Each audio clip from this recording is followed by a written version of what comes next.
Salut à toi petit internaute du 21e siècle. Alors je vais commencer cette vidéo en faisant la blague que tout le monde attend. Non, le Mi6 n'a rien à voir avec James Bond. Et si tu n'as rien compris, cherche Mi6 sur Google et tu devrais comprendre. Il s'agit bien sûr de Mi pour Xiaomi, un constructeur chinois que j'aime décidément de plus en plus.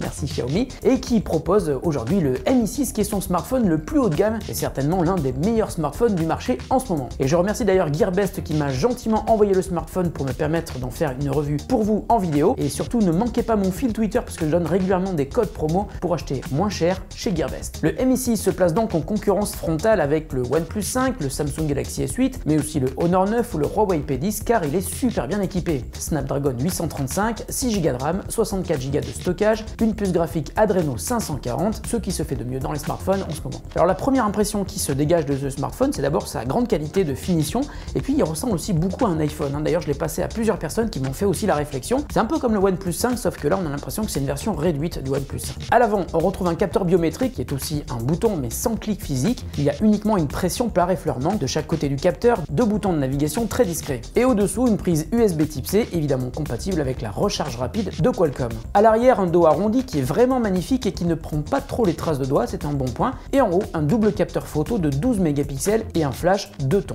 À l'avant du smartphone, un écran 5,15 pouces de type LCD. Là où OnePlus et Samsung sont déjà passés à l'AMOLED, Xiaomi persiste à mettre du LCD, mais ce n'est pas gênant car cet écran en résolution HD est vraiment superbe. Et ce qui est bien avec cet écran, c'est que comme le smartphone est très puissant, et bien dans les jeux, le processeur est moins sollicité que s'il était doté d'un écran QHD. C'est logique, mais ça va mieux en le disant. Alors si certaines fois on peut regretter l'absence d'écran QHD, je trouve que sur une telle taille d'écran, 5,15 pouces, la résolution Full HD est largement suffisante. Et toujours grâce à cet écran uniquement Full HD, l'autonomie est très bonne. On passe à l'aise la journée complète sans avoir besoin de recharger, avec une utilisation mixte, jeux vidéo, réseaux sociaux, photos et vidéos. Et justement, parlons de la photo avec à l'arrière un double capteur, et je crois même que c'est la première fois que je vois un Android qui fonctionne exactement comme l'iPhone 7 Plus. Chaque objectif est en effet doté d'une focale différente. Pour vulgariser, deux focales différentes permettent de voir plus ou moins loin sans avoir besoin de zoomer. Ça veut dire que quand on fait x2 sur l'écran, c'est le deuxième objectif qui est utilisé et qui permet de créer une image avec un plus petit angle de vision que le premier, mais qui permet aussi d'avoir un arrière-plan flou assez crédible. On appelle ça le bokeh. Et le principe du mode portrait, c'est évidemment ce que fait l'iPhone 7 Plus. Bien, je trouve que c'est le Xiaomi Mi6 qui se rapproche le plus de la qualité que propose l'iPhone 7 Plus sur son mode portrait.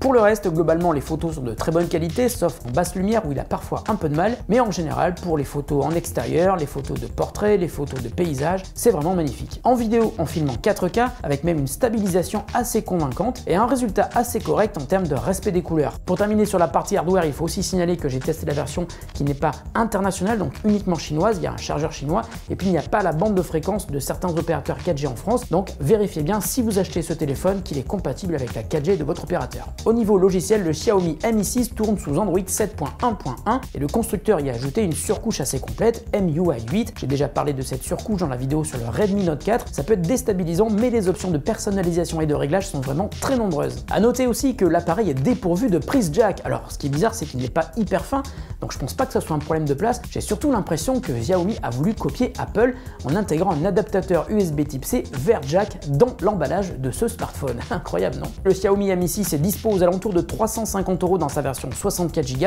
et environ 500 € dans sa version 128 Go. Et si je dis environ, c'est que ce sont des prix qui arrêtent pas de bouger parce qu'il y a souvent des promos. Et je vous rappelle également que je vous donne régulièrement des codes promo pour acheter tous les produits qui vous intéressent sur le site de Gearbest, sur mon fil Twitter. Alors, il ne faut pas hésiter à me suivre sur @NicolasCatar. Je vous donnerai tous les codes promo disponibles sur ce téléphone, aussi bien pour la version 64 que pour la version 128 Go. Voilà, la vidéo est terminée, j'espère qu'elle vous aura plu comme les autres. Si c'est le cas, mettez un pouce en l'air. Et puis je vous invite également à vous abonner à la chaîne si vous êtes arrivé ici par hasard en cherchant Mi6 sur Google ou sur YouTube. Merci beaucoup de votre fidélité, merci de votre attention. J'espère vous retrouver très bientôt dans une autre vidéo, peut-être demain, après-demain, on ne sait jamais. En tout cas, c'est bien ici sur The Grand Est que ça se passe. Salut à tous et à très bientôt.